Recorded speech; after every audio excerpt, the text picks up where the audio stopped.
They call him the Beast of the East. Donald Trump swept all 5 eastern states in the Republican primaries on Tuesday. Now he says, with good justification, I am the presumptive nominee of the Republican Party. Now he's getting ready to take on Hillary Clinton. Clinton also did well Tuesday, winning 4 out of 5 states. And as Caitlin Burke reports, she's also looking ahead to November. Both Hillary Clinton and Donald Trump are beginning to shift their focus to the general election, both expecting to go up against the other. Frankly, if Hillary Clinton were a man, I don't think she'd get 5% of the vote. The only thing she's got going is the woman's card. Love trumps hate. Clinton now has nearly 90% of the delegates needed to secure the Democratic nomination. And after a sweep of Tuesday's primaries, Trump is one step closer to avoiding a contested convention. Ted Cruz and John Kasich are hoping their alliance to stay out of each other's way in Indiana, Oregon, and New Mexico will help slow down Trump's momentum and block him from winning the nomination before the convention. I got good news for you tonight. This campaign moves back to more favorable terrain.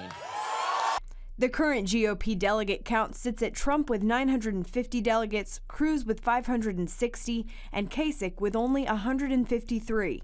It takes 1,237 to win the nomination. On the Democratic side, Bernie Sanders refuses to go quietly into the night. The fight that we are waging is not an easy fight. But I know you are prepared to wage that fight. The candidates now move on to Indiana. Sanders, Cruz, and Trump all holding events there today. With Kasich pulling back in the Hoosier state, Cruz will basically have a shot at a one-on-one race against Trump. But if he loses, it could turn out to be his last stand. Caitlin Burke, CBN News. Thanks, Caitlin. I was reading, I wasn't aware before, but the rules of the Republican Party now say if anybody's going to be the nominee, he has to win at least 8 states, at least 8. And I don't know about Cruz, whether he's won that many, but Kasich hasn't. And so the only thing I can see for him right now is going for vice president. He would be a tremendous vice president.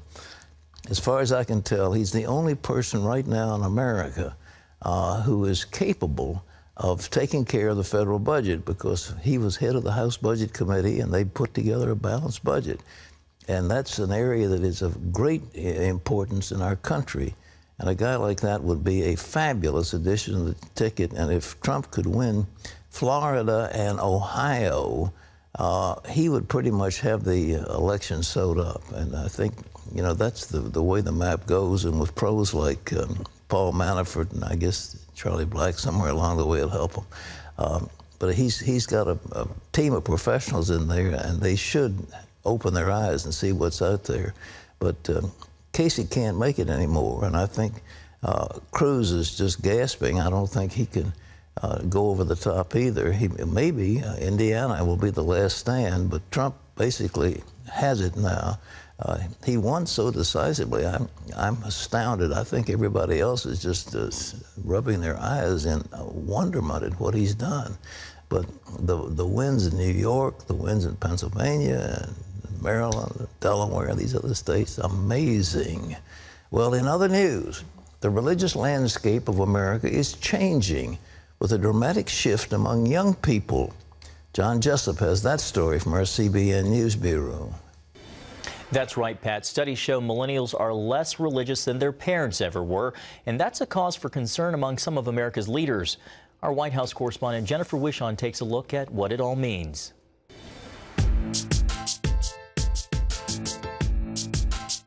Despite our Judeo-Christian roots, fewer Americans are identifying as Christians, while the number of Americans with no religion is growing at a record pace. Pew Research first surveyed more than 35,000 Americans about their religious views in 2007, then repeated the study 7 years later. During that time, those who call themselves Christians dropped nearly 8%, driven by declines among mainline Protestant and Catholic congregations.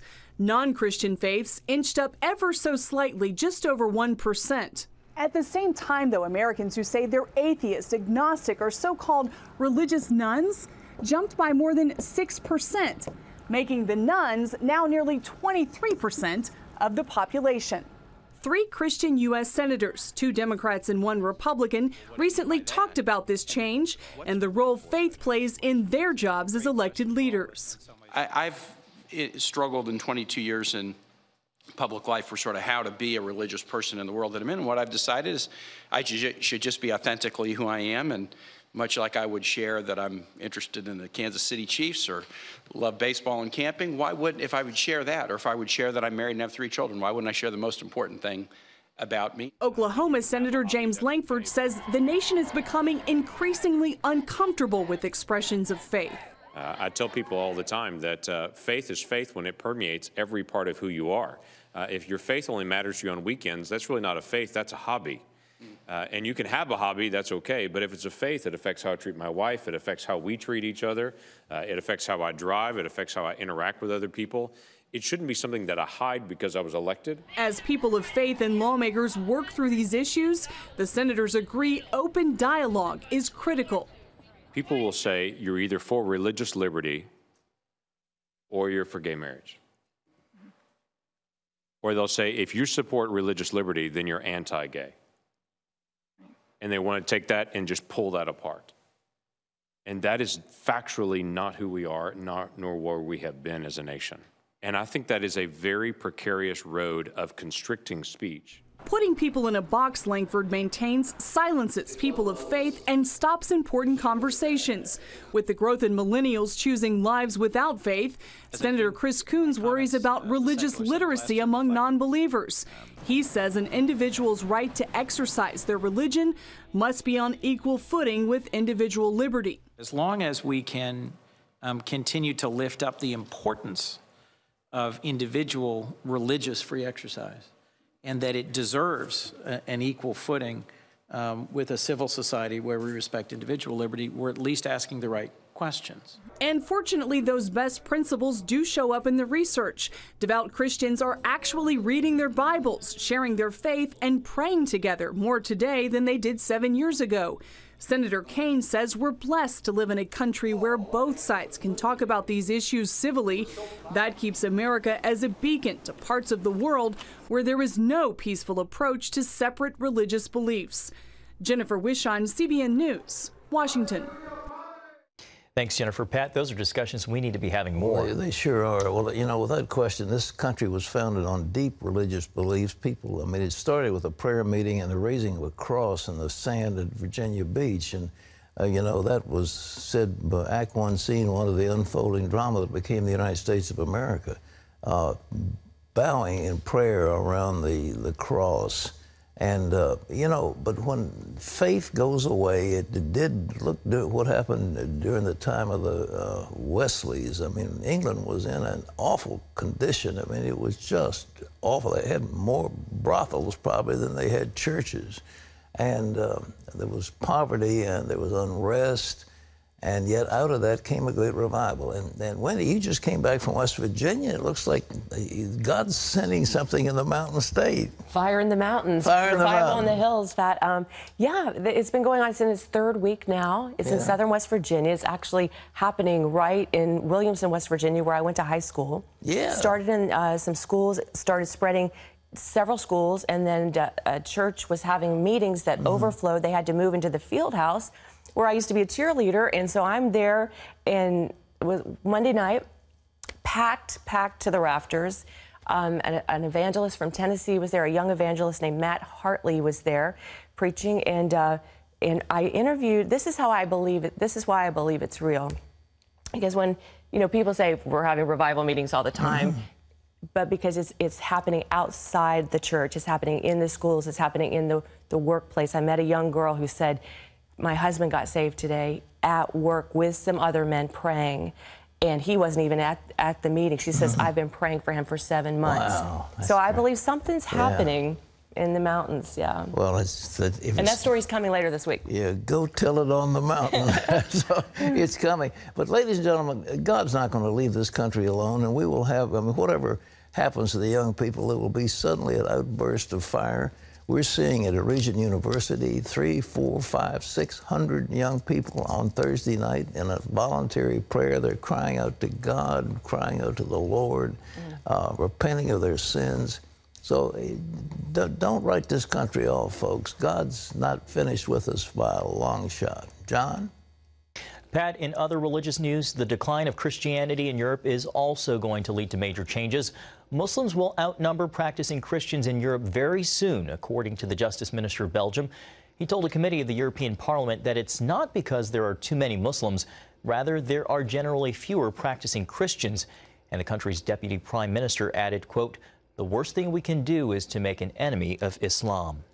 Well, former Virginia Governor Bob McDonnell appeals his federal corruption conviction at the Supreme Court today.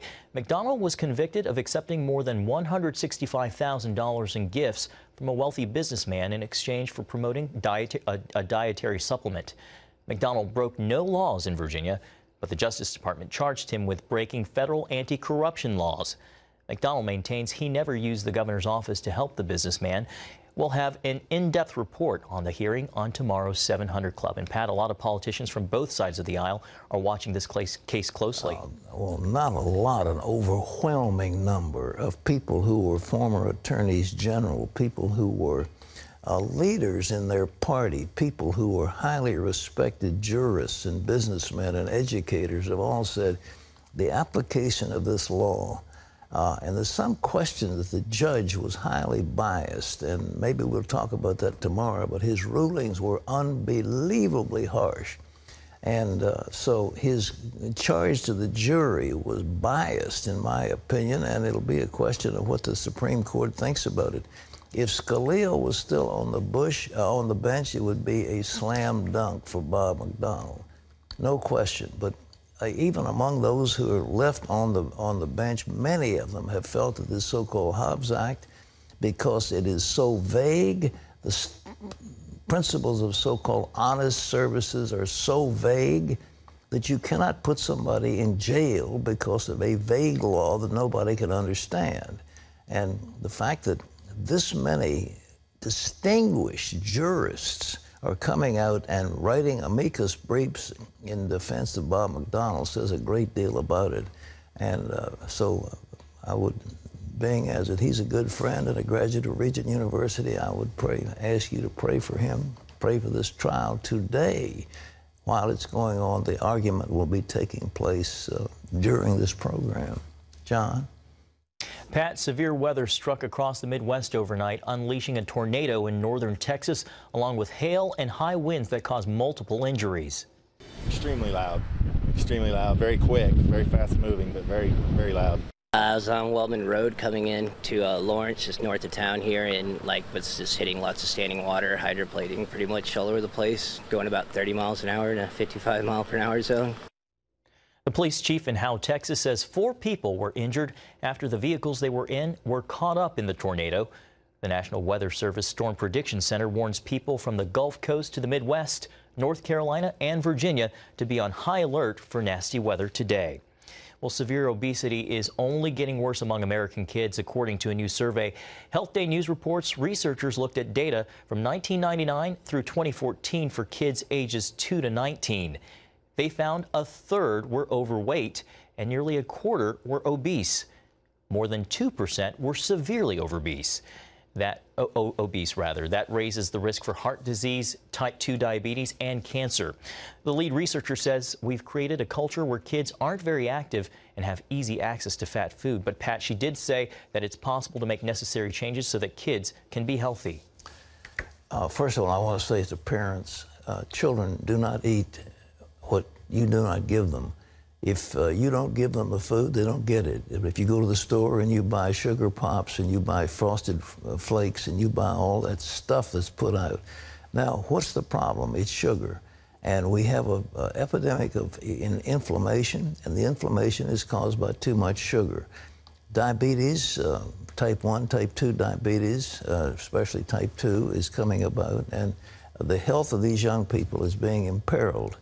There's something called high fructose corn syrup. It has a chemical reaction in the body that is devastating, and we use it in our practically every food that is eaten has high fructose corn syrup in it. And that stuff is much worse than sugar. Sugar is bad, but this is horrible. And so you've got all these sweet things. And the children, frankly, when they're little babies, they don't need all that sweet stuff. Their taste buds are perfectly sensitive, and they can taste the goodness of fruit. You need to give them fruit. You need to give them vegetables, a lot of vegetables, things like beans, which are very nutritious, and meat. And get fresh vegetables, especially if you get them can't get them fresh. Also, berries and nuts. And if you feed these kids this kind of stuff, they will lose weight. And if you continue to give them this stuff, it'll add a pound a month, 2 pounds a month. It doesn't take long before they've got 40, 50 pounds of extra weight. And then they can't move around. They don't do athletics. It's a crisis here in America, ladies and gentlemen, and so all you mothers and fathers, stop buying cereals that are loaded with sugar. You think, well, all the kids won't eat anything else. Yes, they will. Don't give it to them, and they'll get hungry, and then give them something good to eat. Great advice. Great advice. Tough love and good stuff, though. My kids, we used to always give them whole wheat for sandwiches. Right. So they thought they were being deprived, and they would trade those sandwiches for white bread. White bread? Yeah. Finally, my son met a girl, and he married her, and she said, I'm so glad to see somebody that had to eat whole wheat, because my mother looked after my nutrition, too. They have 5 beautiful children, and we have many grandchildren, and I love them. But those kids thought they were being deprived. Right. I think whole wheat tastes better. Of course it does. Better, you know? Of course it does. But it's just what you get used to. But we've loaded, I mean, we take all the nutrients out of wheat, and then we say we enrich it, we put a few vitamins back into it. They need the wheat, they need the full grain, and that'll fill them up. Oh, well, I won't go into my rant, but in any event, folks, it's a national crisis.